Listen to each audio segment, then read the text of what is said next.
श्री स्वामी समर्थ. सुरू झालेला आहे पितृपक्ष. पौर्णिमेपासून अमावस्येपर्यंतचा काळ म्हणजे पितृपक्ष. आपले वडील वर्जित जे आपल्याला सोडून गेलेले आहेत त्यांना यथाशक्ती मान सन्मान करण्याचा, त्यांना आदरातिथ्य करण्याचा, त्यांचे आशीर्वाद मिळवून घेण्याचा काळ म्हणजे हा पितृपक्ष असतो. तर ज्या दिवशी आपले वडील वर्जित आपल्याला सोडून गेलेले आहेत त्या दिवशी त्यांना आपल्याकडे येण्याची परवानगी असते. म्हणून तुमच्या घरी ज्या दिवशी पित्र आहेत तिथीनुसार त्या दिवशी तुमचे वडील वर्जित तुमच्या घरी येतात, तर त्या दिवशी तुम्ही नक्कीच त्यांना भोजन बनवा. कुणाला तरी जेवायला बोलून त्यांना तुम्ही यथाशक्ती भोजन द्या. खीर करण्याची जी म्हणजे खीर करतात या पक्षामध्ये, तर ते खीर हा त्यांना नैवेद्य करा आणि त्यांना तृप्त करा. कारण पित्र तृप्त असले तरच आपल्या घरावर कायम आशीर्वाद असतो. प्रत्येक गोष्टीमध्ये आपल्याला यश मिळत असतं ते पित्रांच्या तृप्तीमुळं. देवाचा जसा आशीर्वाद आपल्याला मौल्यवान असतो तसाच पित्रांचा पण आशीर्वाद खूप मौल्यवान असतो.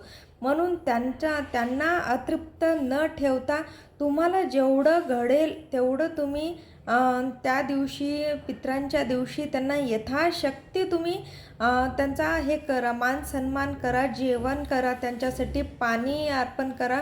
म्हणजे सगळं त्यांना द्या, जे तुम्हाला घडतं ते द्या. तर त्याच्यानंतरच त्यांना तृप्ती मिळते आणि ते वर्षभर संतुष्ट राहतात. जर आपण त्या दिवशी काही त्यांना केलं नाही त्यांच्या नावानं तर ते अतृप्त राहतात. म्हणजे वर्षभर त्यांना परत वाट बघावं लागते येण्यासाठी खाली. त्याच्यासाठी नक्की त्या दिवशी तुम्ही त्यांना जेवण बनवा. जर तुम्हाला काही अडचण आलेली आहे, स्त्रियांना अडचण असते एकटी स्त्री घरी असल्यावर, तर तुम्ही कुणाच्या हातून खीर बनवून किंवा दहीभात बनवून गच्चीवर नेऊन ठेवला म्हणजे कावळ्याला जो घास देतो आपण दक्षिण दिशेला नेऊन ठेवायचा आणि त्यांना पाणी फिरवायला लावायचं. म्हणजे तीच तुम्हाला प्राप्त होईल, म्हणजे तो आशीर्वाद तुम्हाला प्राप्तच होईल. कारण तेव्हा तुमची अडचण असते तेव्हा क्षमा मागून तुम्ही ते दुसऱ्यांच्या हातून देऊ शकता. पण चुकवू नका, त्या दिवशी नक्की करा. तुम्हाला परमेश्वरासोबत पित्रांचाही आशीर्वाद नक्की लाभेल आणि तुमच्या घरावर कधीच पितृदोष लागणार नाही. जर घरात पितृदोष असेल तर कुठल्याही कार्याला यश येत नसते.